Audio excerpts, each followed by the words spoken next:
कितने किसको हैं ये हमने वहाँ डिफाइन किया है। लेकिन कुल मिलाकर हमने ये कहा कि एब्सोल्यूट राइट नहीं होंगे जैसे कि बाकी लोगों के, सामान्य जनता के पास हैं।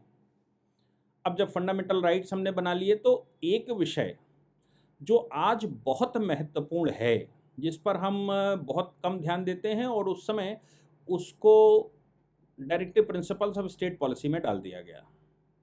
उसको मुझे लगता है अब 70 वर्ष बाद भी अगर वो directive principle of state policies में है, तो ये निराशाजनक स्थिति बनती है हमारे देश के लिए कि अभी भी हम directive principle of state policies की तरफ देख रहे हैं और वो बाइंडिंग नहीं है। क्योंकि जब हम आज़ाद हुए तो लुटे-पिटे थे, 1000 वर्ष लूटा-पीटा गया, हमारे पास कुछ ऐसी व्यवस्था नहीं थी। और जब अंग्रेज़ या ईसाई यहाँ से गए तो सब लेकर भी गए जो भी ले जा सकते थे। तो ऐसी परिस्थितियों में देश जब भयावह स्थिति में हो, तो फिर जो आइडियल सिचुएशन है, आइडियल कंडीशन है, उसको हम लागू नहीं करवा सकते थे। ये हमारे सामने एक परेशानी थी। तो क्या करना था, डॉक्टर अम्बेडकर ने उसमें प्रपोज़ किया कि भई directive principle of state policies में रख देते हैं इन विषयों को, और जैसे-जैसे देश में परिस्थिति बनती जाएगी, ठीक होती जाएगी, ये इन्फोर्समेंट में लाते जाएँगे। इसी में आर्टिकल 44 भी आज का चल रहा है कि सुप्रीम कोर्ट अभी लगातार पीछे ही कुछ दिन पहले ही उन्होंने कहा कि भई कब लागू कर रहे हैं, कैसे लागू कर रहे हैं? क्योंकि भारत तो एक सेकुलर कंट्री है और सेकुलर कंट्री में कोई मज़हबी राइट किसी के भी ए-बी-सी-डी, कोई छोटा-बड़ा, माइनॉरिटी, मेजॉरिटी नहीं है। एक कानून सबके लिए होना चाहिए। एक सी व्यवस्था सबके यहाँ होनी चाहिए, यूनिफ़ॉर्म सिविल कोड भी सबके यहाँ एक से, हमारे यहाँ एक से होने चाहिए।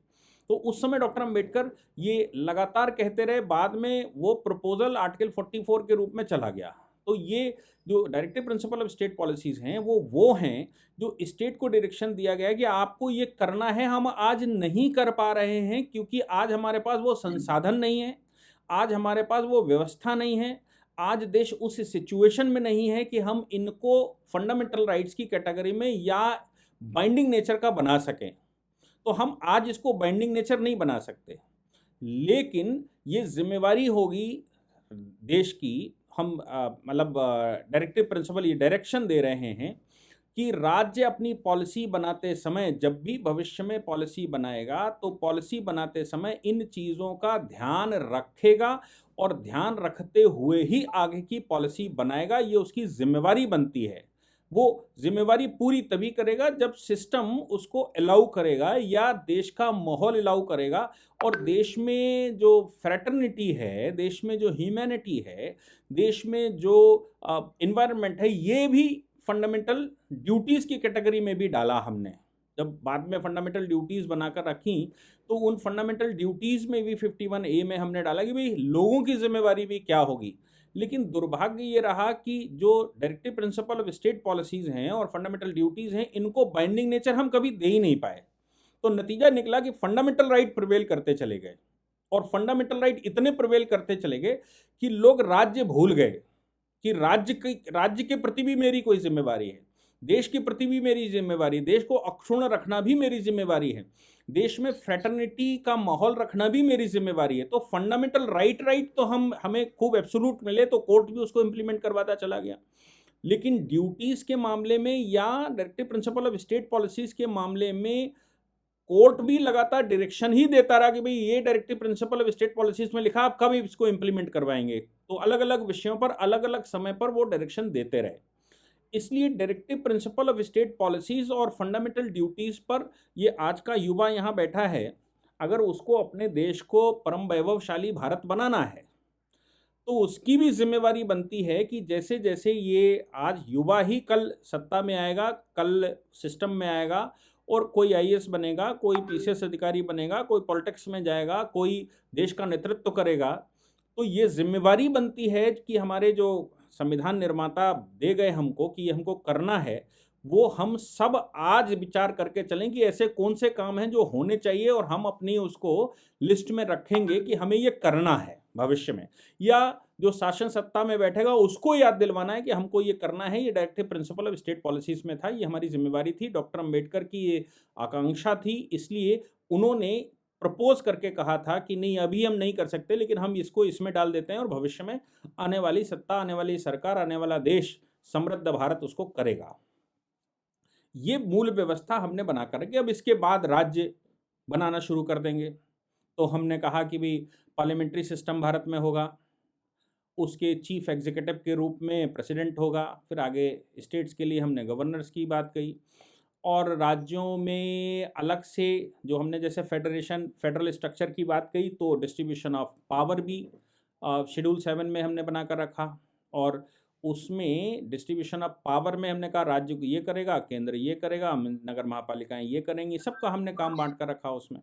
खास तौर से 3 सूचियां हमने बनाई, केंद्र की ये सूची होगी, राज्य की ये सूची होगी, और ऐसे कुछ काम ऐसे भी होंगे जिसमें दोनों लोग काम करेंगे, तो वो फिर समवर्ती सूची के रूप में हमने बना कर रखा।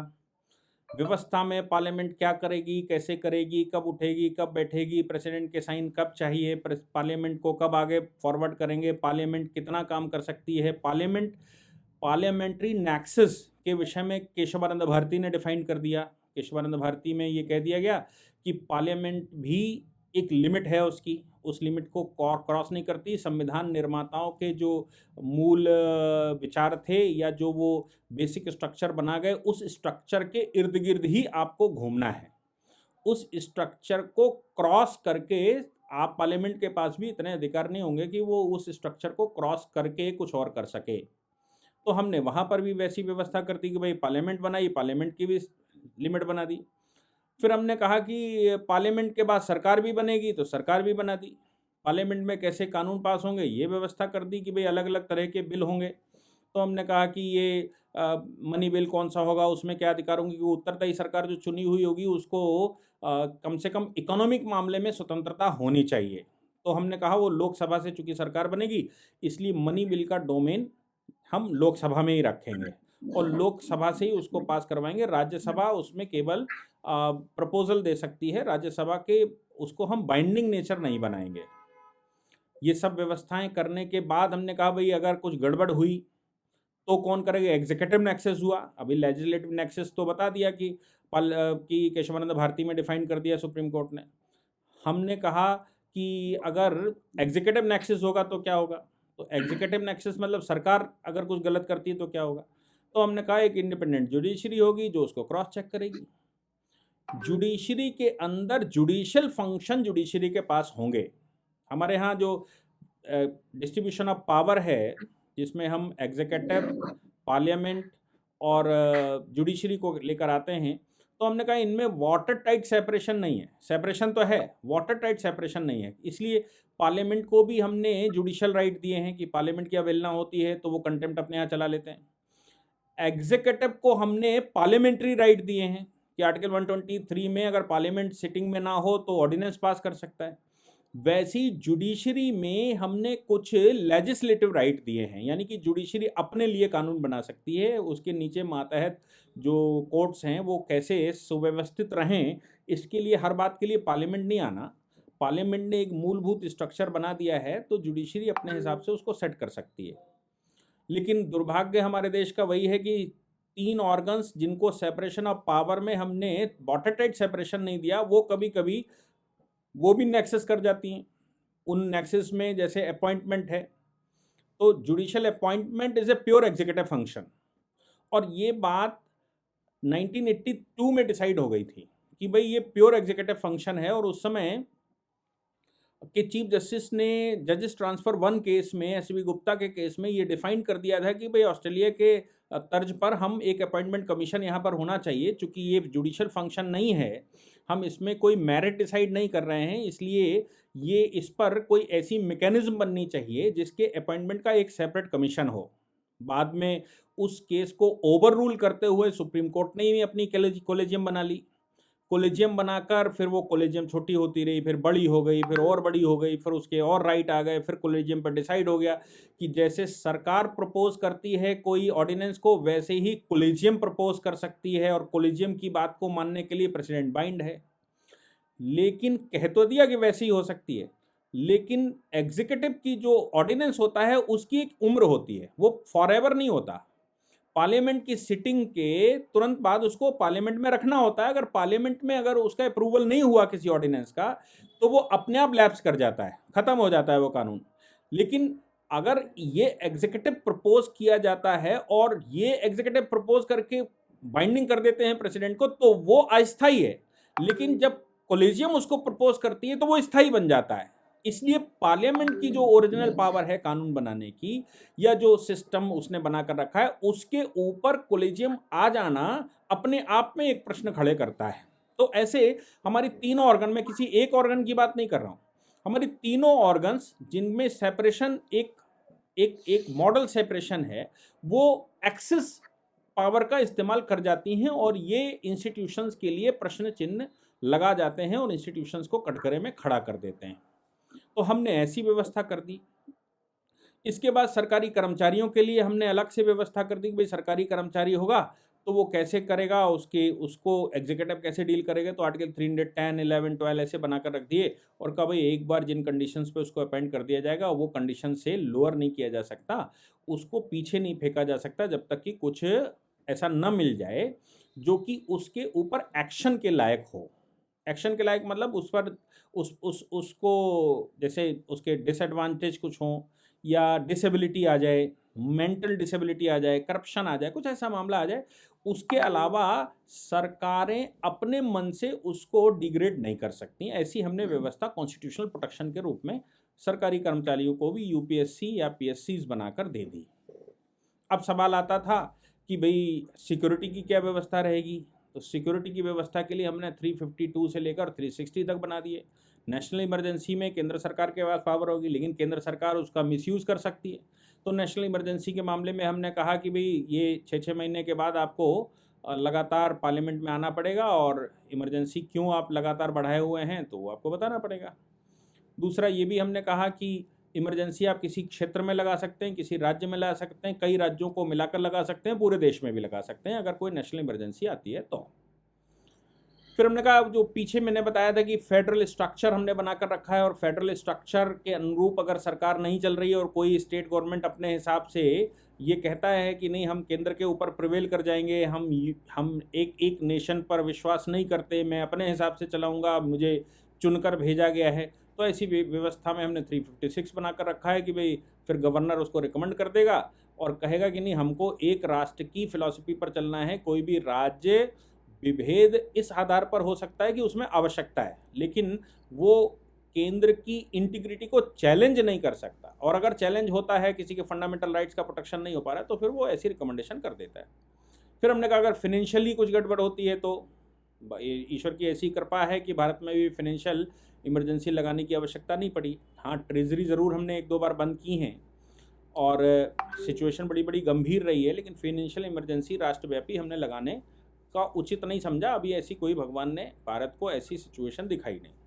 तो फाइनेंशियल इमरजेंसी के मामले में राष्ट्र में जो भी धन है, जो कुछ भी आपका है, वो सब देश का है।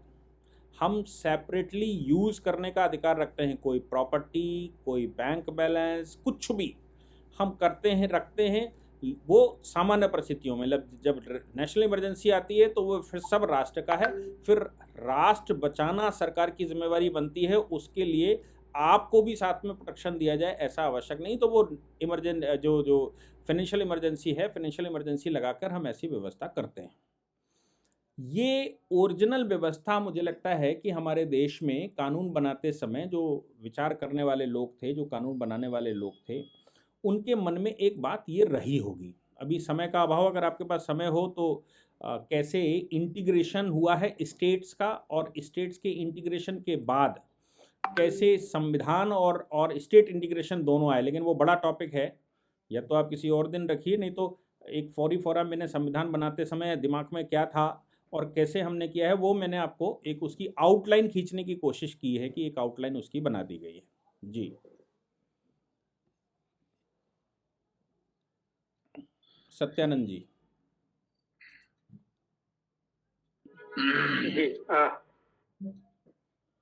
धन्यवाद सर। मुझे याद आ रहा है वसीम बरेलवी का वो नज़म था जो वो कहते हैं कौन सी बात कब कैसे कहाँ कही जाती है, ये सच्चा हो तो फिर हर बात सुनी जाती है। तो सर्वा विद्याराज धर्मेश्वरी कार्यक्रम समाप्ति की सर आपने संविधान के विषय में काफी बताया। जी सर। जी हाँ, हम अगले वक्ता की तरफ बढ़ेंगे तो आगे जी।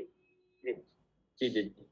सर, आपने कई आर्टिकल के विषय में हम सबको बताया और आपका वक्तव्य बहुत ही ऊर्जावान, कीर्तिवान वक्तव्य रहा है और अपने हृदय को एकदम गदगद कर दिया है सर। शायद आपके प्रति मेरे पास इतना मधु, इतना मीठा शायद शब्द नहीं है जो मैं अपनी वाणी के द्वारा आपको व्यक्त कर सकूं। अगर हम लोग ये कहें कि सोने में सुहागा, तो इसमें कोई अतिशयोक्ति नहीं होगी सर। और इसी कार्यक्रम की श्रृंखला को आगे बढ़ाते हुए मैं अब आमंत्रित करूंगा प्रोफेसर वाईसी राव जी को, वह आए और हम सबको अपने वक्तव्य से प्रेरित करें। गुड इवनिंग जगती sir, sorry for bothering you. मैं बस सर 2 परिचय करवा रहा हूँ। जामिया मिलिया इस्लामिया के फैकल्टी ऑफ सोशल साइंसेज के डीन हम सबके साथ आज उपस्थित हैं, प्रोफेसर रविंदर जी। आप कॉमर्स डिपार्टमेंट का प्रोफेसर हैं और जामिया मिलिया इस्लामिया के फैकल्टी ऑफ सोशल साइंसेज के वर्तमान में आप डीन भी है। और एक प्रोफेसर और जुड़े हैं, आप सर फली चौधरी सर, आप डिपार्टमेंट ऑफ केमिस्ट्री में प्रोफेसर हैं।